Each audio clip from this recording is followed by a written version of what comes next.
Caesar on the cross, and the...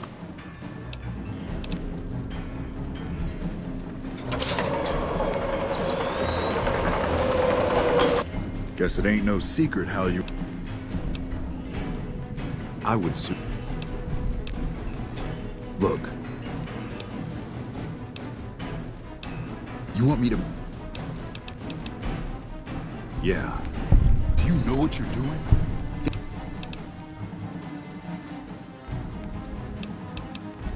What the hell? No, get away from me, you goddamn TV on wheels.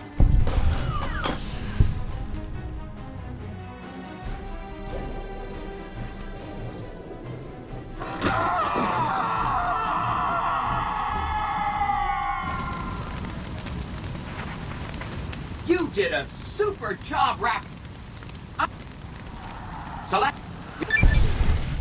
And so the courier who had cheated death in the cemetery outside Goodsprings cheated death once again, and the Mojave Wasteland was forever changed. The courier, with the aid of Yes Man, drove both the Legion and the NCR from Hoover Dam, securing New Vegas's independence from both factions. With Mr. House out of the picture, part of the Securitron army was diverted to the Strip to keep order. Any chaos on the streets was ended. Quickly. Chaos became uncertainty, then acceptance with minimal loss of life.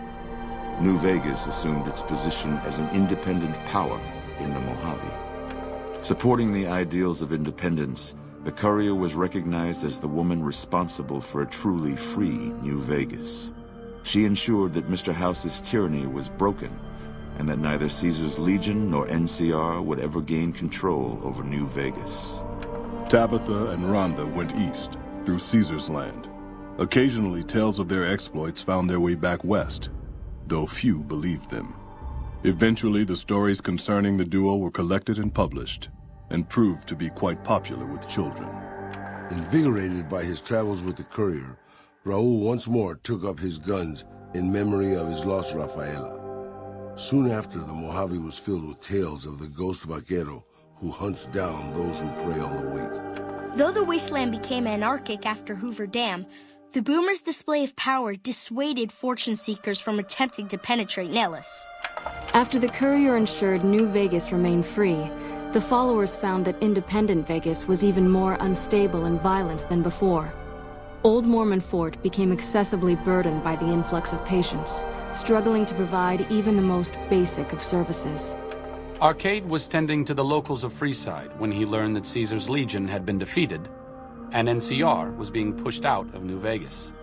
Though he found that independence for New Vegas was not all he hoped it would be, Arcade did his best to help the locals govern themselves.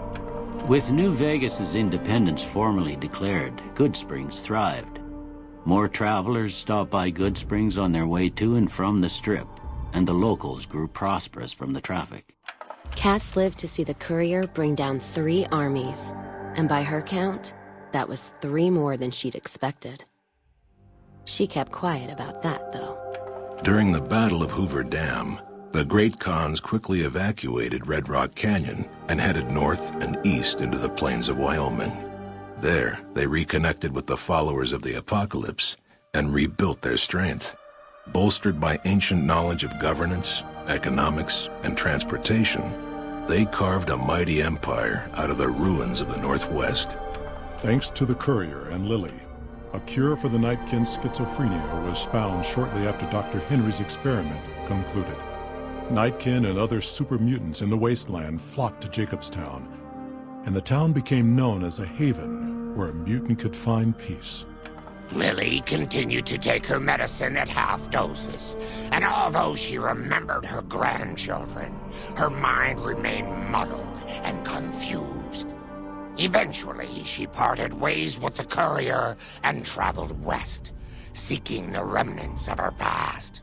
The Kings retained their control of Freeside, and while they continued to favor the needs of locals, they tolerated the citizens of the defeated NCR.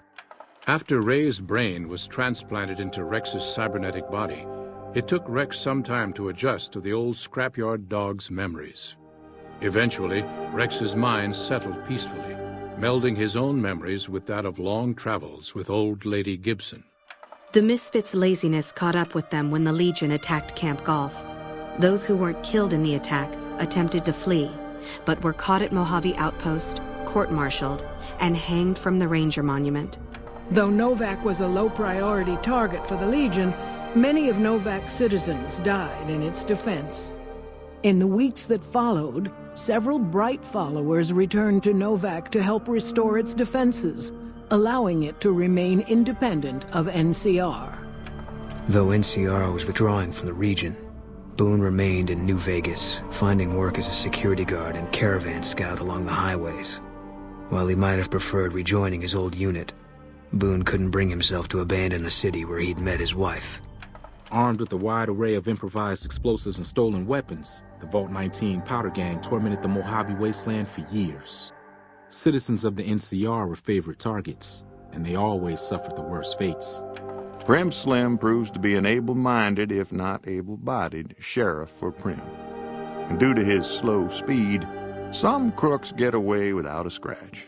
But Prim continues to prosper under his watchful, robotic eye.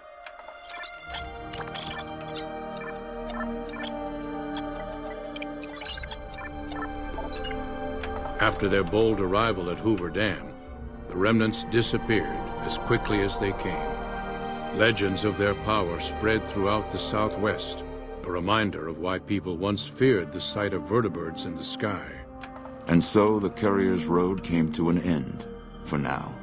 In the new world of the Mojave Wasteland, fighting continued, blood was spilled, and many lived and died just as they had in the old world. Because war never changes.